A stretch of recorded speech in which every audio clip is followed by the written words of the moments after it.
Let me know. Oh, there we go.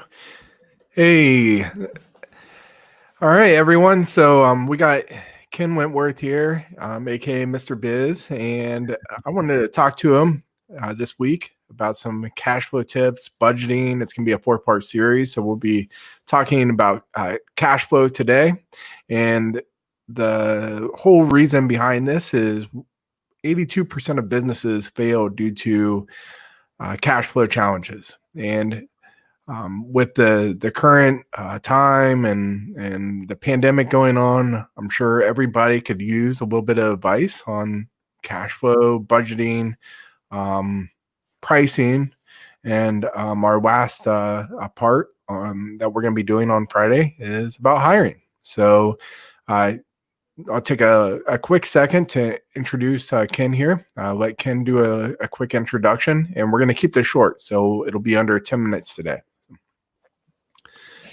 Yeah, so I appreciate it, Jason.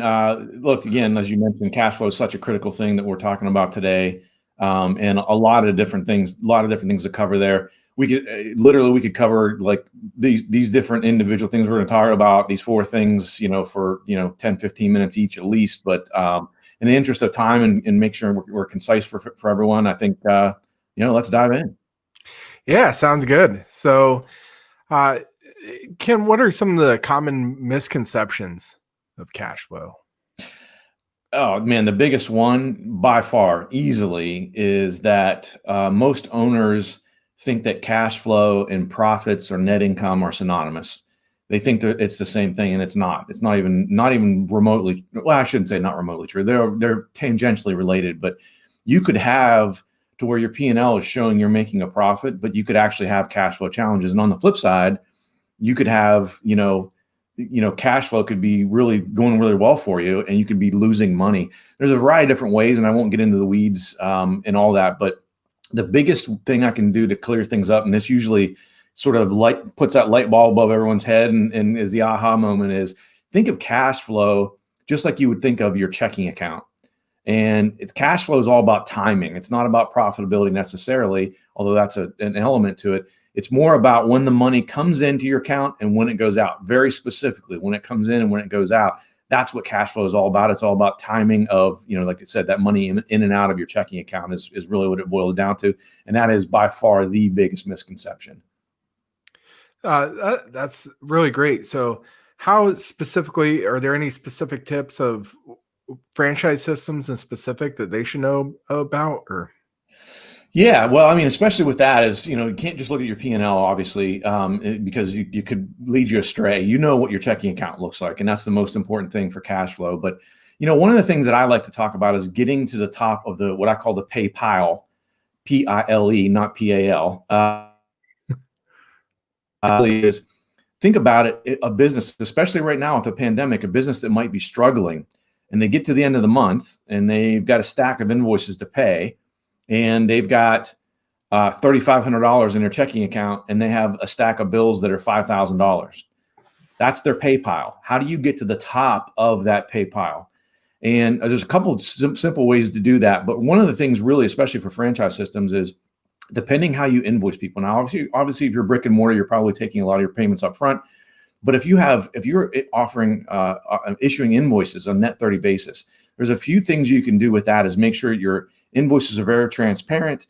Make sure that people know if you have a late fee, which you should have a late fee, and institute that, because that'll help you get to the top of that PayPal, right? So people are going to get to the end of the month. Think about that person I just mentioned earlier.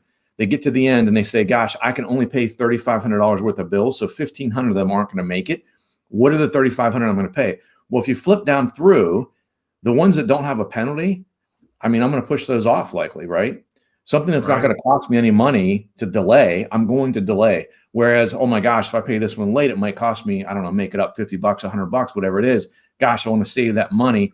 That's going to get you to the top of that PayPal. So that's one easy way to help get to the top of that PayPal. That's great. So you had mentioned earlier, before we even started this, a strategy that you can use to increase revenue by 12 to 18%. I think that'd be really great if you could shed some light on that area. Yeah. And so most franchise systems probably have this, although you'll be very surprised. The statistics are actually crazy. So almost 35% of businesses do not do this, and that is accept credit cards. So accepting credit cards, the average person, when they use a credit card, when they're paying you, will pay 12 to 18% more. The real simple example is, think about if you go out to eat dinner and you don't have credit cards with you, no debit card or anything, you only have cash with which to pay the bill, and you have $50. When you order, Jason, you're going to be very careful about what you order because you know you only have $50. Whereas with a credit card, not that you're going to go crazy and buy the lobster and the steak and all this other crazy stuff, but you know you don't have a limit. And that's where that 12 to 18% comes in. And so that's a way to do that is by accepting credit cards. That absolutely gets you to where the people will spend more. They're more apt to do an add-on or things like that because they don't have a finite amount of money to spend. It's kind of out there and free. So I guess a lot of people might bring up, well, what about the 2-3% charge I'm going to be paying for accepting credit cards? Do you think that will? I'll tell you, I have not found a business yet. So I've been doing this for a good while, and I have not found a business yet that it didn't make sense financially. So as opposed to, think about the other part about it is, Jason, again, talking about cash flow specifically, if I can pay with a credit card, think about how much quicker it is if someone's going to issue you a check versus a credit card. If you call them, or you more optimally send them an email, right? They can click a button and pay very easily. But let's say you call them, they're late, and you call them and you say, "Oh my gosh, you're 2 days late. How can we settle this up?" And they say, "Oh, we'll send you a check." Now, the infamous "the check is in the mail," right? First of all. Second of all, it's going to take them a day or two to do that, probably.